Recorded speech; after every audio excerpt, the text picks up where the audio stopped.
There is a piece that I've been working on called the Parched Garden Prophecy. Much of it was written when I was in a really wonderful detached space. But I think the thing that inspired this to go to full bloom in my head, and the completed piece will be out in September. Well, I'm a historian, and in addition to other things, and I have a understanding of history and the patterns and repetitions, especially of self-destructive things that the human race brings on itself. In addition to that, I try to look at the patterns for success in overcoming obstacles, and in some cases groups of people who save their lives, their own lives. But there are times when I feel like a child viewing an opera house set ablaze because the owners were hiding Jews in the basement, and it's a helpless feeling. There's this part of me that wants to save the masses in the basement and from the balconies, but in reality, a movement of this magnitude, saving the world for humanity, it's a very far-reaching and all-encompassing goal, and one person alone cannot do it. With all due respect to him, and I think he's a wonderful man, the great savior Barack Obama is just one man with a great deal of power, but he's only as good as the people that he is able to inspire, and that is the magic of leadership. Along with that fiery fate of the opera house, I think that then people could have saved themselves if only they'd been able to muster the courage to face the fascist and Nazi arsonists as they come to the door with the gasoline and Molotov cocktails, with the matches of doom in their hands. In the chaotic pandemonium that was caused by this unbridled hatred that existed in World War II on a state-sponsored level,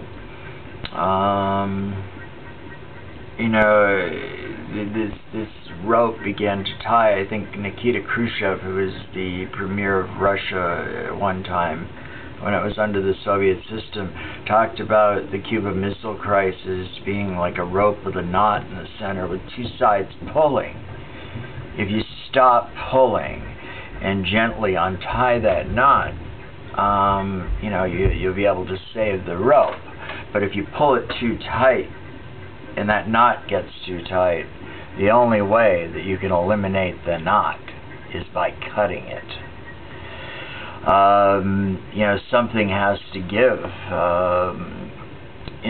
We either will wisely unravel the situations at hand, starting with our own lives and our individual actions, and hope that the good things of what we do ripples outward and inspires other people, causing this wonderful ripple in the universe.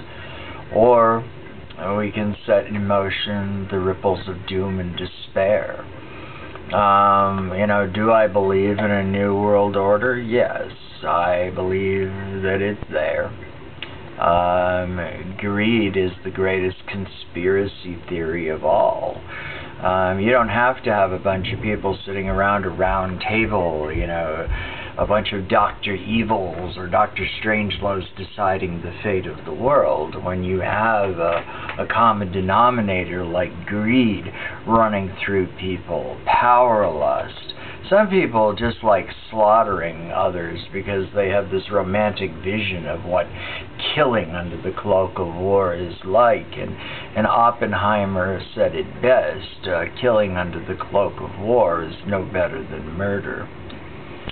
You know, I'm this child and I'm watching all of this unfold, the beginning of the end. The end of the modern world, certainly. This world of promise, discovery, and potential is being consumed by superstition and the most archaic forms of religion. And by that I mean all forms of fundamentalism. I can't stand fundamentalist. You know, there is no reasoning, there is no compromise. You know, they're just not going to do it, and they don't really care about democracy. You know, you have to listen to what they say and you know, do the notes. You know, Bill O'Reilly is an overpaid fascist prick. Some people are saying. You know, and you have all of these other people that are good at conjuring up that kind of hatred. You know, so you have these would-be purveyors of genocide all over the world, as you did with the opera houses before World War II.